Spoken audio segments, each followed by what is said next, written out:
اسی کے طور پہ وہ چلاتے رہے. تو جو بھی پہلے یہاں کس نے بات کی کہ کوئی ہمیشہ جو اس کو کوئی یہ اس نے کبھی کوشش نہیں کی کہ میں کوئی اس میں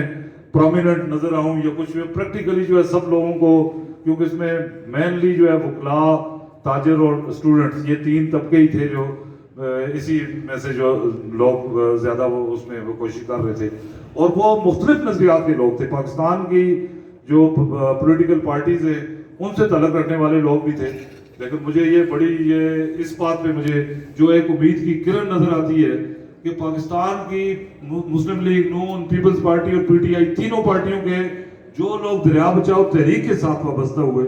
وہ آج تک اس سے اسی طرح وابستہ ہیں, اور بلکہ جب ان کے خلاف ہم بھی کوئی بات کرتے ہیں تو وہ اس پلیٹ فارم سے انہوں نے کبھی اس بات کو انہوں نے کہا جی یہ اس پلیٹ فارم سے ہم صرف اس جو کوارڈینیشن کمیٹی ہے اس کی لیڈرشپ میں چلیں گے, باقی ہمارا جو ہے سیاسی الیکشن کا اور وہ پالیٹکس سے الگ تعلق ہے.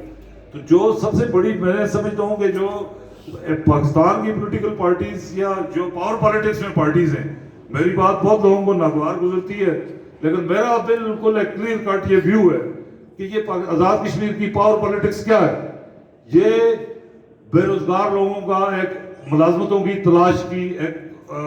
کوشش ہے جس کے لیے مختلف پلیٹ فارم بنے ہوئے. آپ پاکستان کے کسی جرنیل یا پاکستان کی کسی پولیٹیکل فیملی کی کاسر نیسی کریں, اس کی بنیاد پہ یہاں پہ اعلیٰ ترین ملازمت حاصل کریں. اعلیٰ ترین ملازمت کیا ہے؟ آزاد کشمیر کا صدر, آزاد کشمیر کا وزیر اعظم, یہ اعلیٰ ترین ملازمت ہے. یہ اس کو آپ پالیٹکس کہا جاتا ہے یہاں پہ. دوسری طرف جو آپ کے نیشنلسٹ پارٹیز ہیں وہ لوگ 75 سال سے جو ایک تھیوریٹیکل